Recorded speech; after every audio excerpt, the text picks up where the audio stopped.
Unafraid Show, Reister or Wrong. It's your boy George Reister in the building, bringing the truth, the way, and the light. You know, this is the Unafraid Show, brought to you daily. And we got a bunch of great things up for you guys today. For all of you people who are, I just want to hear about sports. Well, today is your day. Today is your day. You should be happy. You should be excited because guess what you're going to get today? You're going to get all football all the time today. Congratulations. So we're going to talk about the College Football Playoff Committee that they need to clean up the scheduling. Clean up the scheduling. We got Oregon football news, the 2018 Pac-12 outlook, and the best Pac-12 coaches ranking them 1 to 12. But want to start out with the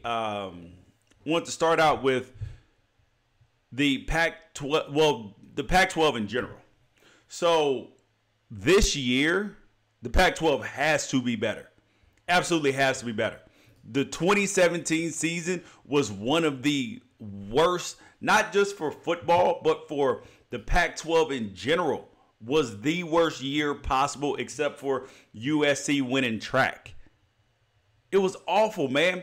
The football teams just absolutely stunk it up in the bowl games. You had, they went 1-8. You had the top teams getting blown out. I mean, it was absolutely a disaster. In the NCAA tournament, Arizona State, UCLA all made the tournament, didn't get one win. Not one.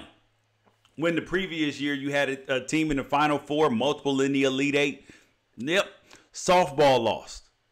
Like, this was a rough year for the Pac-12. And in football in particular, like, I've always been critical of the schedules. I've always been critical of how other conferences, particularly the SEC and the ACC, are allowed to manipulate the schedules. They're allowed to manipulate the schedules, and we're going to go into that as well. But here is the two areas that the Pac-12 has to change over the next couple years if they want to not only be competitive, but win national championships. There's two things they have to fix. Number one, Pac-12 has to fix the referees. Pac-12 referees are absolutely atrocious, especially on pass interference calls. I mean, there's nothing worse than watching the Pac-12 game and all the pass interference calls that are either blown, miscalled. Like, you got to allow the people to be physical and play. I know that each league is different, but when you get into inter-conference play, you have to have that physicality, especially if you want to compete for national championships. And the referees, Larry Scott, all these guys are allowing the Pac-12 referees to be too big of a factor in wins and losses of teams. Not cool at all. The second thing that the Pac-12 has to change is the scheduling. Because if the SEC and ACC are going to play 8 conference games, you're going to have to do that as well. Like, there's no more standing on we're on moral high ground trying to do the right thing with these schedules. You can't do that. You just have to play to win the game. You got to play to win championships. Oh, well, we do it the right way. Well, no, the right way is the way that wins. And I talked about it on one of the articles that I wrote because here's where people don't understand the math.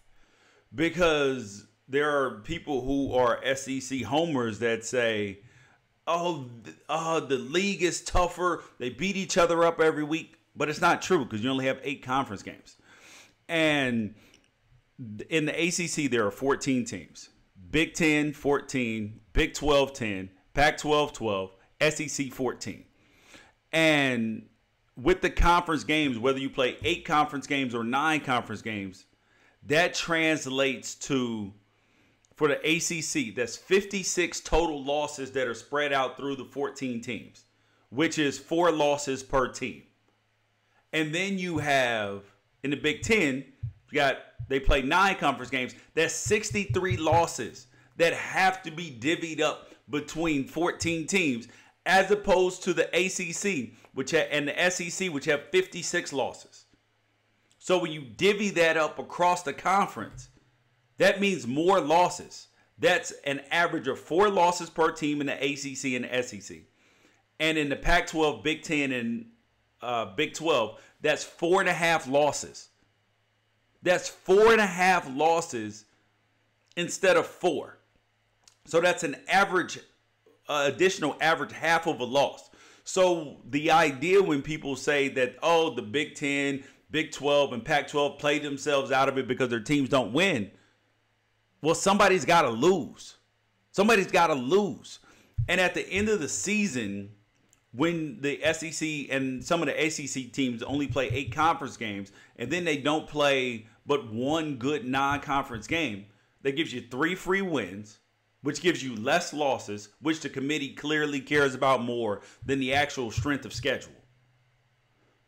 So if you take the loss, so if you were to look at the end of this season, where you have the Big Ten, Pac-12, and Big 12 playing meaningful conference games, SEC, ACC get a free week off, the November Cupcake Week, where they play against the Citadel, they play against Fort Valley State, Tech, DeVry, ITT. This is where they play those teams. And then you have those 3 conferences, the Big 10, Big 12, and Pac-12, all playing meaningful conference games, and somebody's got to lose. So you may have the number 13 team playing the number 8 team, and then you may have an SEC team sitting at 10 or 14, and then one of those teams losses, scoot up. And then that leads to the SEC in particular having more higher ranked games in the end, simply because those teams have less losses. And that's the way the committee votes. Less losses, you're going to be higher at the top, as opposed to really factoring in the strength of the schedule.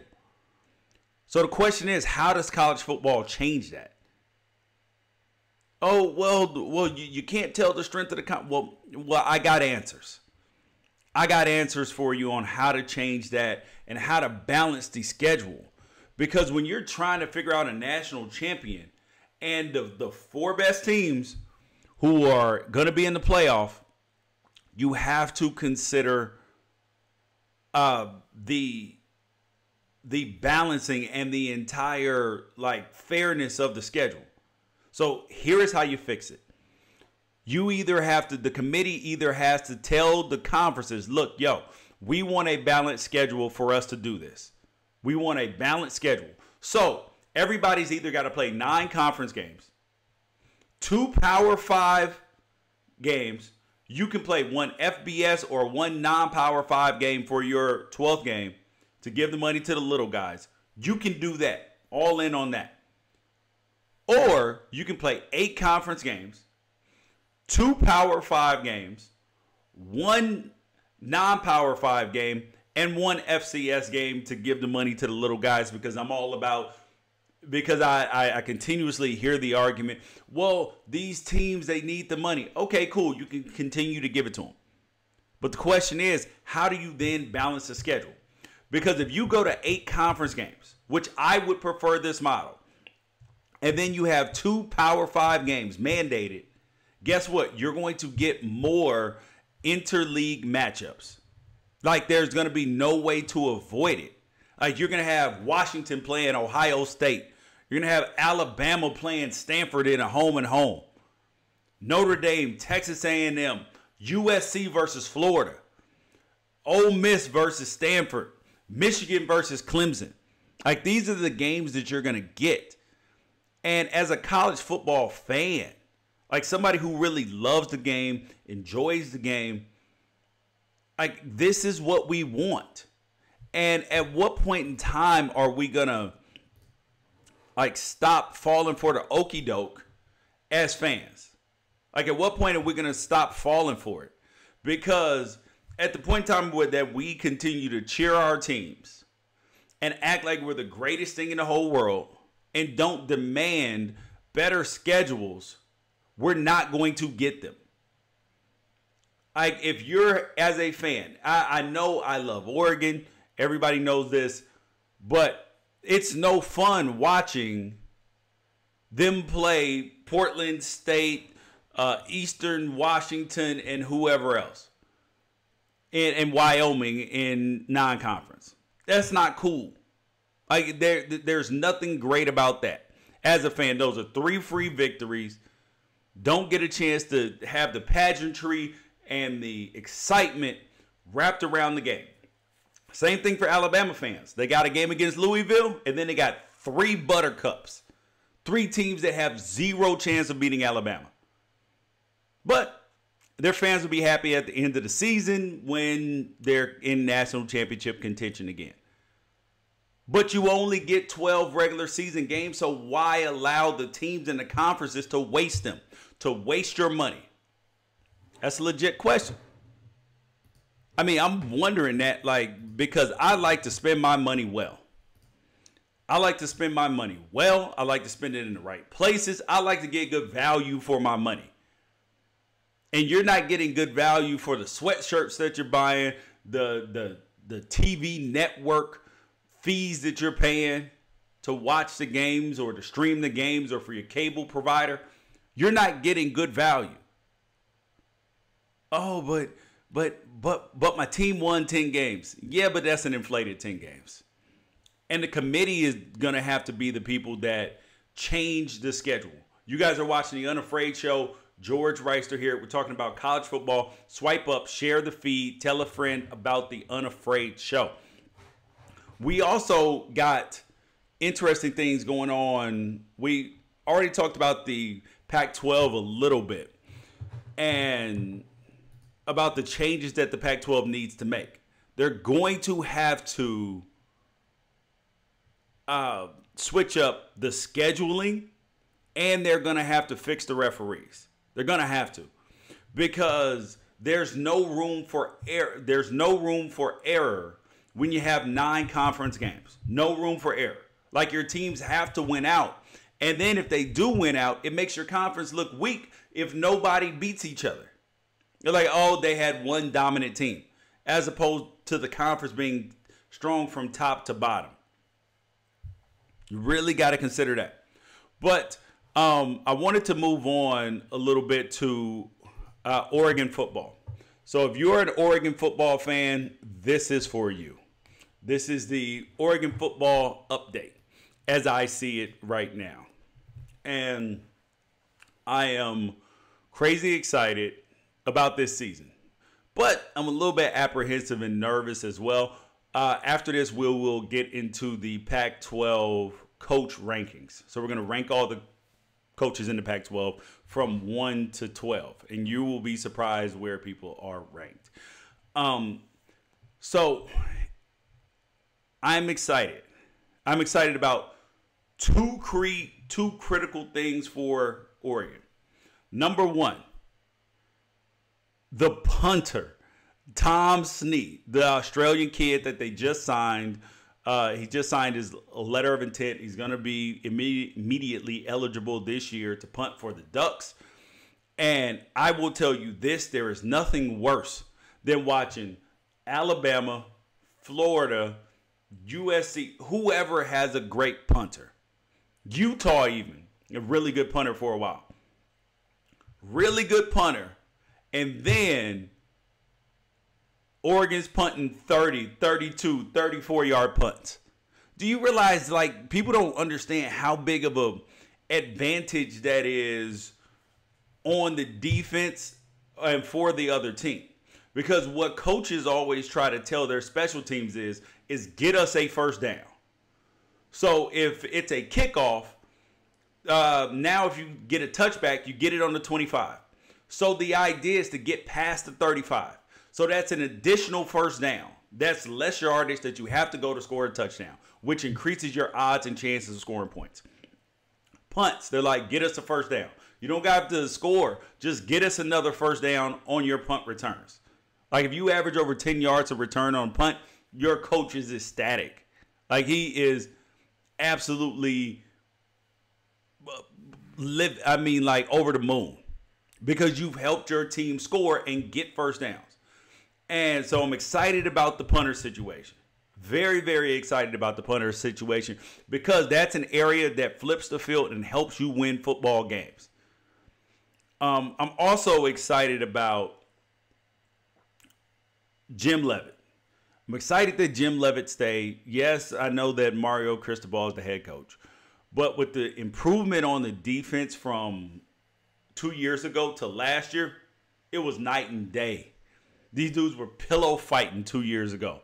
Then they actually started hitting people, and now they're actually going to have some additional linebackers of substance besides Troy Dye.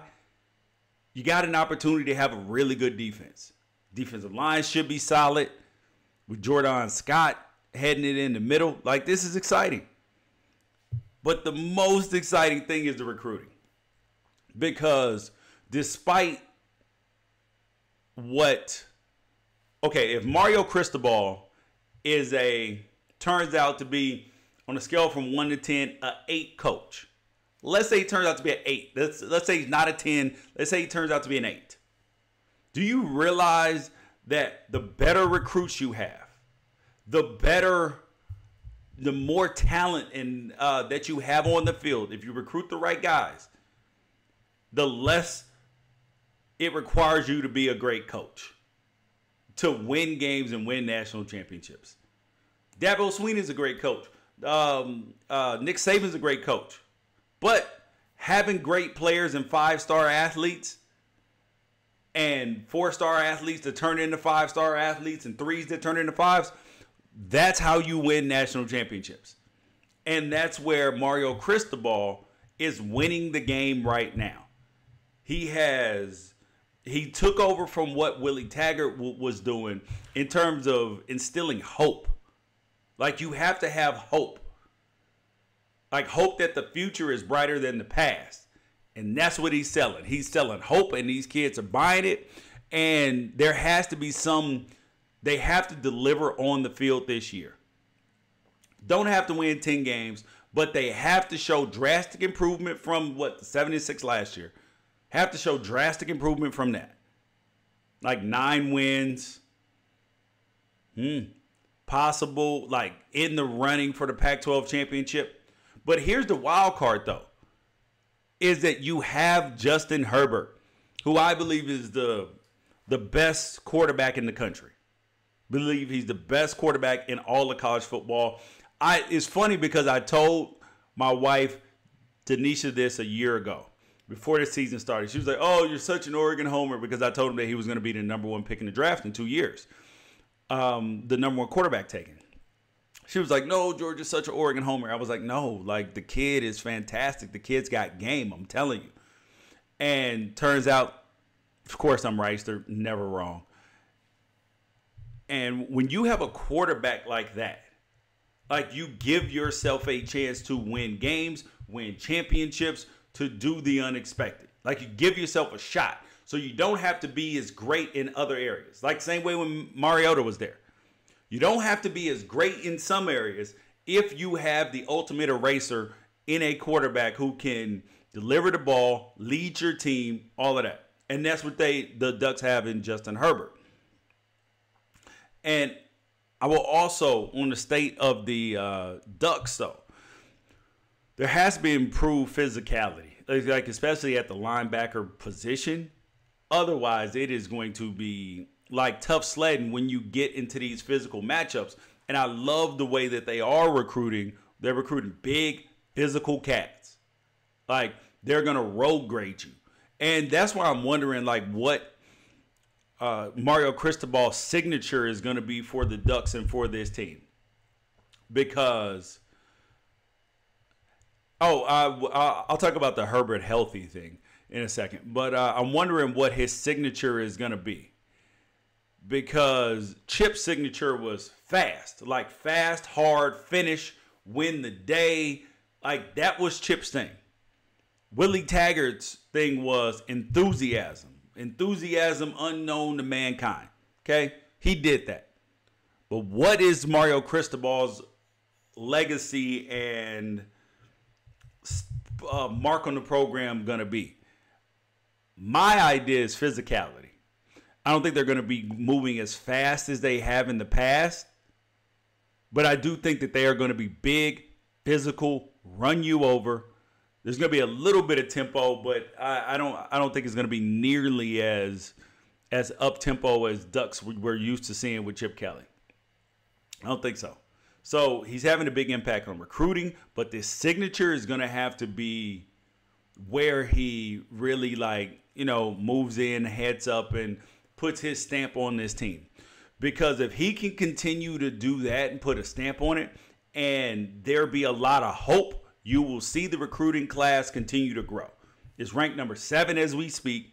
Like, you're going to have a chance at a top 3 class if they perform on the field and continue to have hope. Losing close games won't be a big deal because recruits are like, I'll go there and I'll change the world.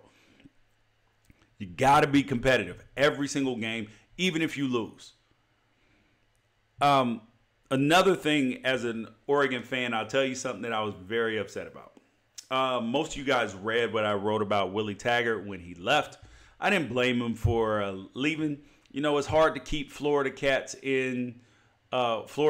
away from Florida. I mean, that's just the truth. I played in Jacksonville. I get it. Like, they don't do well away from home.